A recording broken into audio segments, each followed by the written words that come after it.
Danas imamo jednu poslasticu, ali za to smo zato morali otići do Lasa.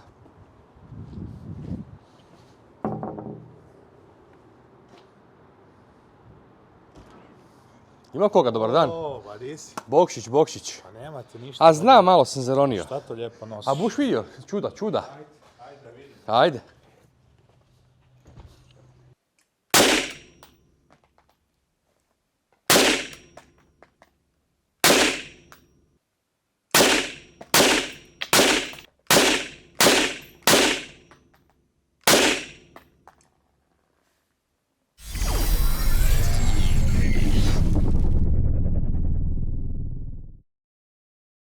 Novi video Gear testa.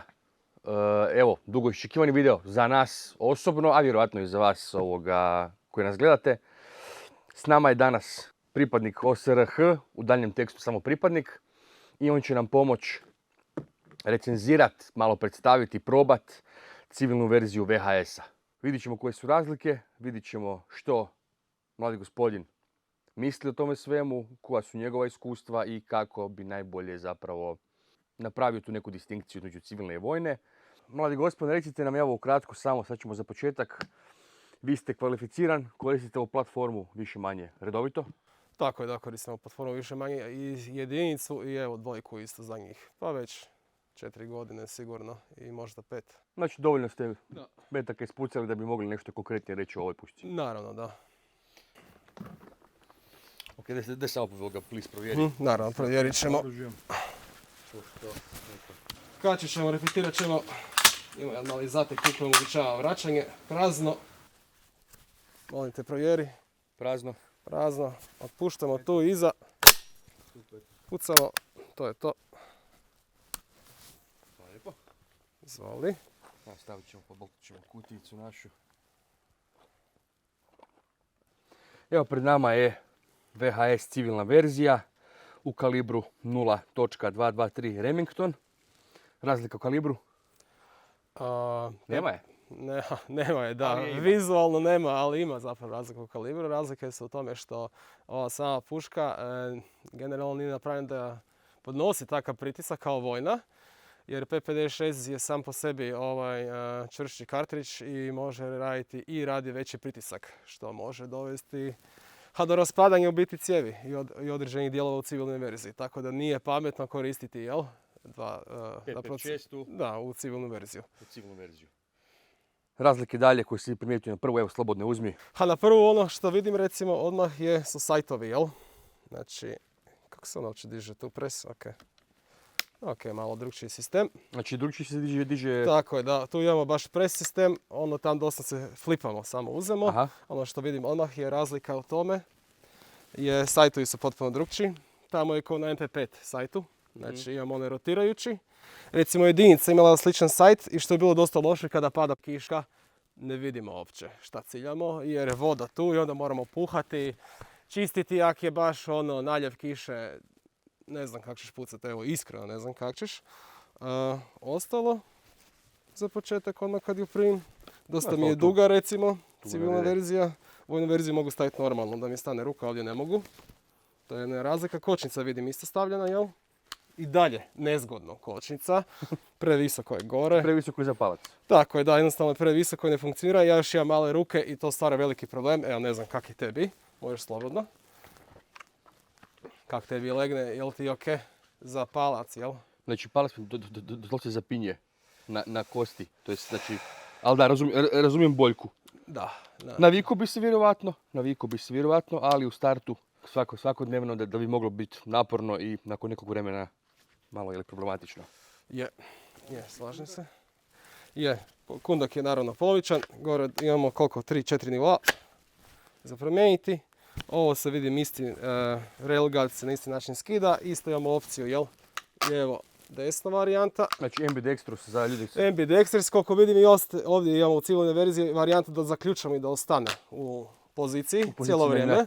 Tako, dakle ne moramo ga hvatati nego je automatski tu i VHS 2 verzija za razliku od jedinice ne sajkla. Znači mi kad puknemo jedinica će se repetirati, a dok ovaj ostane tu charging handle što nam omogućuje da držimo toliko ljudi. Nažalost VHS2 verzija jedinica imaju dosta mekaniju plastiku. Evo, nisam radio nikad sa civilnom, tako da znalo se desiti za mimohod ljudima da im radiš nešto, ono i padne puška, pale čovjeku na kamen i odmah se krekalo. Čupuknule. Da, Puknuće. to je Jedna od boljki. jedna od boljke. Evo, ono što vidim recimo tu, velika razlika na dvojici je, ja ne znam kako ovdje sistem funkcionira, kako se ovdje rotira. Isto je pretpostavljam dole, pa lijevo desno ili? Da. Tako isto na dvojici, ali imamo drugčiji malo ring ovdje, koji isto tako stavimo taj gas blok i omogućuje nam staviti manji port ili ako se ne varam skroz zatvoreni port da možemo tipa pucati i flerice ili trombone na vrhu usta, ovo sad šarafi, stavi se drugčiji nastavak, vidim da je to samo vizualno drugčije za sada. Za sada, vidjet ćemo. Vidim Ovo da... je prva verzija, znači prva civilna verzija i siguran sam da će sama platforma doživjeti sigurno neki napredak kroz neko vrijeme, Morat kao će. što će i vojna platforma doživjeti. Da, morat će definitivno. Vidim da je drugčiji grip totalno, ne znam u to mijenjati i vidim da je trigger isto drugčiji. Evo, probat ću čisto puknuti da vidim ovak na prazno kakav je trigger. Ok, otpušteno je. Dobro. Ko da je nešto bolji trigger. Bolji? Pa ne znam, možda na prvu. Mislim, noviji je sigurno Možda sad. se ja varam.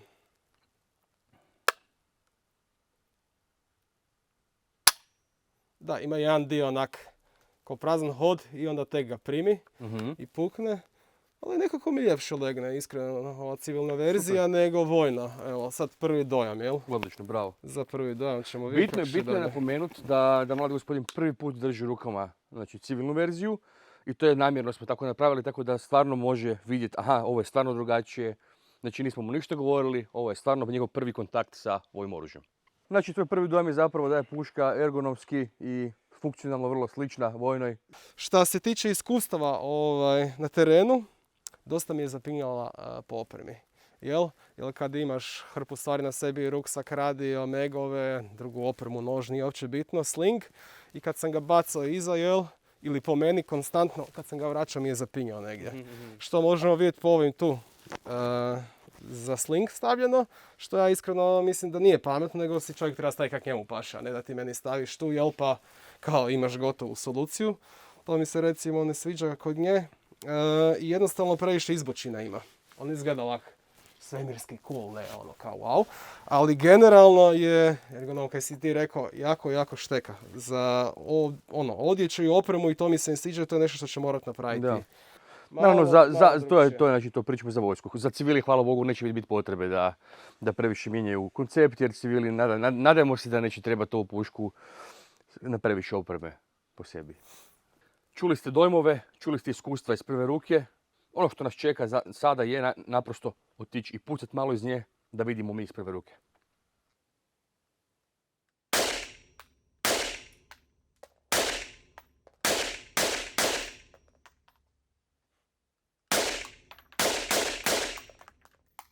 Reci nam dojam, evo, prvi dojam. Pa razlika između civilne i vojne i ja ne znam, nisam baš shvatio neku preveliku razliku. Kaj se tiče recoila je više manje isto. Nema neke razlike. Ono što obje imaju, a ovo mi se čini da malo više ima, je disbalans ovdje. Pošto je bullpup sistem. Znači razlika u disbalansu u...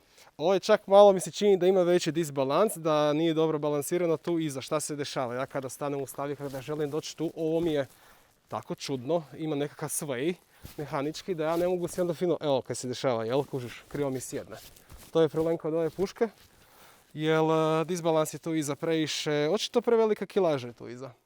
Iza, znači, Iza, baš to je znači, interesantno, znači da je u zadnjem dijelu puške balans, veća jednostavno. kilaža nego što je inače. Da, na vojne je isto disbalans, ali ne toliko kao u ovoj. Evo, ovo ja može da je puno veći. Može mi se čini sad jer evo, prvi put sam mi držao ovo ali u svakom slučaju nekako mi balans nije dobar. Okidanje, nišanjenje, ciljanje, općenito... Kad se tiče okidanja, ovaj trigger mi se čak čini malo ljepši nego vojni, da. Trza je isti, nema neke, ja mislim, razlike. Ovo je možda blaži za tipa 5%, ali mislim to je isto, metak nije isto puniji generalno, tako da vjerojatno i treba nešto biti, jer ja sam generalno pucao green tipove. Kad se tiče sajtova, ovi su, kad smo pričali kao za precizno ciljanje, koji su super kad se možemo negdje fino nasloniti, za leć, ovo, ono, kad imamo više kutova dodira, da imamo veću stabilnost. Za bržu akciju, ovo ja ne bih koristio, iskreno. Puno je bolje Ali one tehnički ni ne moraš. Ni ne moramo, da. Evo, kad se tiče onog vojnog VHS-a 2, on ima taj MP5 sajt i malo bolje funkcionira. Prije se može akvarirati sajt, a najbrži je klasičan kao recimo kao što u Kalašnikovima. Jel, 3 mušice, to je najlakše i to i kad je kiša, ne znam kaj, neće ti Uvijek nikad možeš svetati, poravnat. uvijek može. Ja sam s Kalašnikovom gađao na 300 metara po kiši i još sam čekao jedno 2-3 sata mokar, znači smrznut, tresao sam se, pišalo mi se. I na 300 metara sam gađao s gas maskom u glavu sa Kalašnikovom, ono, ciganka iz rata, još ne znam koliko stara puška, prek 20 godina. Ali ajmo sad gledati ovako, ova puška je prvenstveno civilna, znači za sportsko gađanje. Tako je, da. Znači osoba koja kupi ovu pušku, ona će mu vjerojatno, kada se na nju navikne, poslužiti kao sportsko oružje vrlo dobro. Pa hoće, da, ona je precizna, ona može na 300 metara bez problema gađati u vrlo mali, kako se zove, grupicu, da, tako da s te strane je stvarno dobra, da. Evo, meni je drago da smo dobili stvarno dobar input od nekoga on the field. Mislim da nisam vidio konkretno nijedan video još kod nas, govorimo o našem tržištu, s našim ljudima koji zaista koriste naše oružje, hrvatsko oružje, do te mjere da zaista mogu reći detaljno što ih smeta. Naravno, postoji pohvala, rekao si, hlađenje, pohvala je grupa ciljnika, pohvala je vrlo vjerojatno grip na držci. Sama puška kompaktnija što je jako, jako bitno, jel? Pogotovo ako neko želi trenirati, recimo, upade u prostore. Nekad, znači, mogli bi dati neku završnu i finalnu ocjenu. Kad se mene tiče, ja bih dao 7 od 10 ocjenu. Zato jer ima još puno nedovršenih stvari o kojima smo pričali. Recimo, sami railovi su dosta nesandardizirani i problem je mountati gore stvari. Slingovi ne valjaju. Ta ergonomija za pinjenje ne valja, ovo otpuštanje ne valja. To su neki generalni razlozi zašto bi ja dao takvu nižu ocjenu, što biti nije niska ocjena. Puška je kvalitetna, ima još neke stvari koje treba nadograditi. Ja se nadam da ljudi koji to proizvode gledaju takve stvari, takve kritike, naučene lekcije, tako da bi vidjeli u budućnosti mogli napraviti bolji produkt. Jel? Evo, meni je samo drago da možemo, da živimo u državi gdje možemo slobodno izraziti prvo svoje mišljenje. Bez nekih popratnih reakcija. I drago mi je da Hrvatska ima platformu koju razvija godinama i siguran sam da će kroz neko vrijeme u budućnost doći normalno novije, bolje verzije. Nijedna puška nije nastala iz prve, svaka puška platforma je razvijena jedan dugi niz, pa neki po 40 i 50 godina, znamo, ne?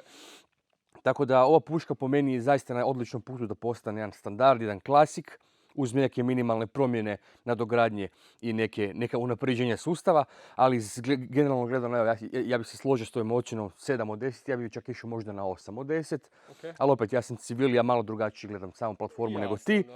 Da bi ju kupio, da imam sredstva bi, iz što patriotskih, što aficionado razloga. Čuli ste ocjene, procjene, vidjeli ste neko iskustvo, vidjeli ste pušku u akciji. Želim bih zahvaliti pripadniku na njegovom ekspertizi, evo, čisto razmišljanju i isprobavanju puške. Nemojte zaboraviti stisnuti subscribe i like, pogotovo ekipa SHS-a bili bi sretni kad bi nam kad bi vidjeli vaš subscribe button i vaš komentar možda na ovaj video. Sve u svemu, hvala na gledanju ekipa i vidimo sljedeći video.